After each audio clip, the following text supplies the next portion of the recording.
Bonjour à toutes et à tous. IT for Business est sur le InCyber Forum 2025. Nous sommes avec Benoît Grunemwald. Benoît, bonjour. Bonjour Thomas. Alors Benoît, je rappelle, vous êtes directeur des affaires publiques chez EZ pour la France et pour l'Afrique du Nord. Rappelez-nous qui est EZ. Alors EZ, c'est une société qui a maintenant 35 ans. C'est une société qui a été créée au cœur de l'Europe, à Bratislava, en Slovaquie. Et nous avons été créés pour faire ce que l'on faisait auparavant, les antivirus. Donc ça fait bien longtemps que ce n'est plus notre cœur d'activité. On a la protection des endpoints, l'EDR, la protection des messageries aussi, Microsoft 365, Google Workspace. Et puis tout ça, finalement, n'a de raison d'être parce qu'il y a de la cyber threat intelligence qui va amener des informations sur les menaces, à la fois le crimeware, mais également les menaces de type rançongiciel, et puis toutes les menaces qui sont liées aux États de type APT, Advanced Persistent Threats. Quel est justement, Benoît, l'état de la menace cyber à l'échelle mondiale ?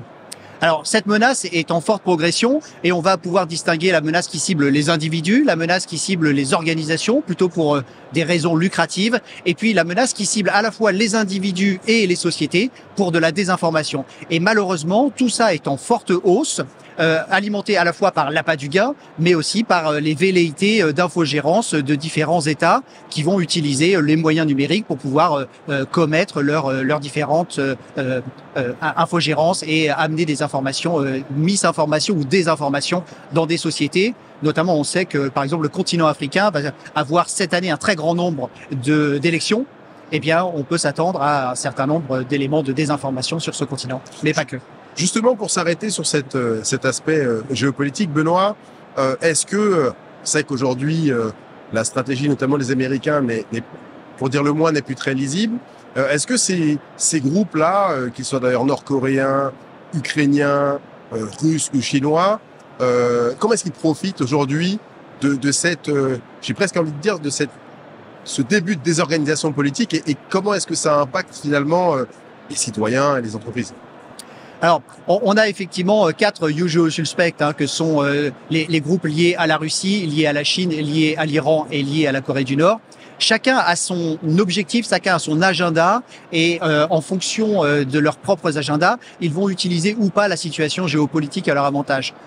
Aujourd'hui, on ne repère pas d'éléments particuliers, mis à part en Ukraine, où il y a certains groupes d'attaquants qui pouvaient avoir eu d'autres objectifs précédemment et qui reviennent sur le théâtre des opérations, notamment en remettant au goût du jour certains outillages qu'ils avaient laissés de côté. Donc pour l'instant, on voit surtout un réarmement sur le front ukrainien. On sait que la Corée du Nord tente de saisir toutes les opportunités, notamment en ce qui concerne son propre financement. On l'a vu récemment avec différentes attaques sur des places de marché de crypto-monnaies. Et puis la Chine, elle, a son agenda plutôt sur le long terme, qui ne vise pas spécifiquement l'Europe, mais qui est quand même dans des phases de cyberespionnage toujours assez denses.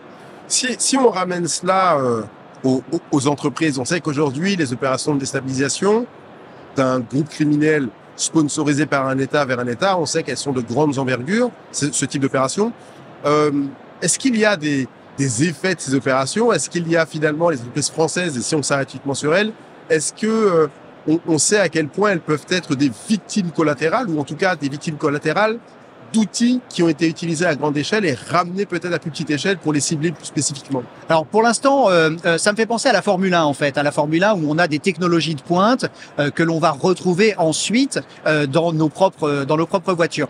Et effectivement, on voit un certain nombre de ces éléments qui sont apportés, et je pense surtout à la scène des rançongiciels, une scène qui évolue extrêmement vite avec des acteurs qui sont mouvants. Et ce que l'on a repéré ces derniers temps, ce sont notamment les EDR killers.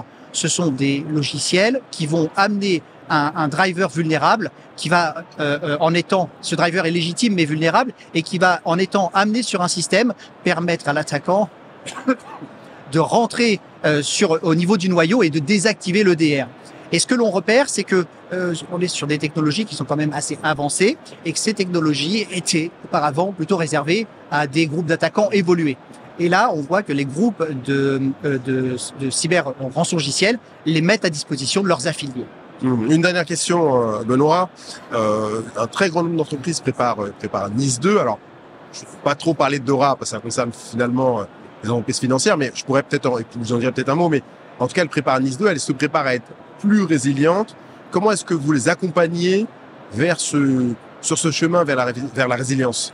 Alors, notre objectif est déjà de les sensibiliser pour être sûr que l'intégralité de l'écosystème qui sera soumis à NIS2 soit au courant, vu qu'il faut se déclarer. Donc, on a toute une série de campagnes d'information auprès à la fois de nos prestataires informatiques, des grands donneurs d'ordre et de leurs sous-traitants qui vont être impactés.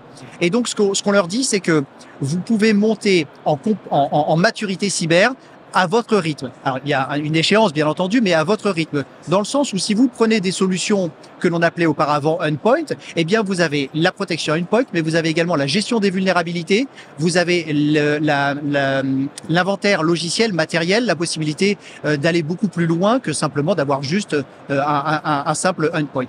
Et en fait, grâce à ces éléments, on va pouvoir accompagner le client en fonction de sa maturité, et notamment l'aider à passer au MDR et l'aider à passer jusque la supervision du MDR, parce que finalement, si vous empilez des briques sans aucun contrôle et sans supervision, eh bien, vous pouvez avoir des lumières qui clignotent rouge. Il faut quand même quelqu'un derrière pour aller vérifier qu'on est bien sur une attaque ou justement classer cette attaque.